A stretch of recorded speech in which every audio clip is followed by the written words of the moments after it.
The CUW men's basketball team is set to begin their season on Friday. The Falcons will have a different look with many new faces on their roster. Head coach Sean Cassidy is taking the approach of one day at a time. I like where we are right now. The bigger question is where we're going to be in the next month and then the next month after that. So it's going to be a big learning curve for us, but I really like where we are today looking at the first week of games. The Falcons lost 6 key players from last year's team, and 2 of the returning seniors, Boubacar Kamara and Steve Brody, were transfers last year. Brody and Kamara will have to transition from being role players to being leaders. It is a lot of pressure to be thrown into that situation of really being role players last year and learning the system 1 year and then being thrown in a leadership position with being a senior. I think there's a lot of pressure on them.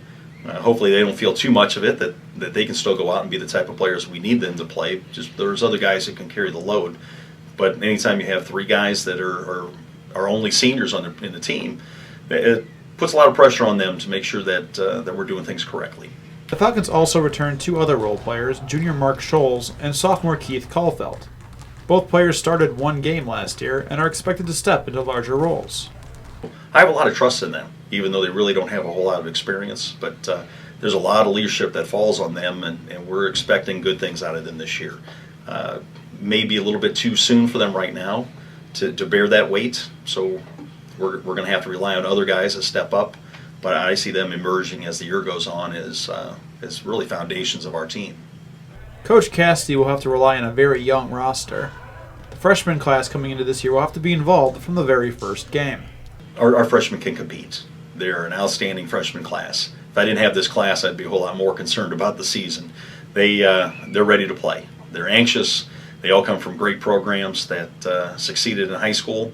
They're very competitive young men, so I anticipate them to play major roles for us this year. The only problem we have is we're very similar in style, so I can't really tell you one or the other is going to stand out more than the other one, but I really like this freshman class. The Falcons have been selected to finish 6th in the NAC this season. The team will be tested on the road against Carroll and number 14 in the nation UW Whitewater before beginning their conference schedule at Wisconsin Lutheran. The Falcons open their home schedule against the defending conference champion Aurora. We're going to be in hostile environments with a very young team, but that's where you want to be. You want to put yourself in a position where you're going to be tested right from the beginning before we get into the conference schedule. So again, ours is going to be an ongoing process that we'll be a different team in the next month, and we'll be a different team after Christmas, and we hope to put it all together by the time that February rolls around. I'm Nathan Kerner for CUWFalcons.com.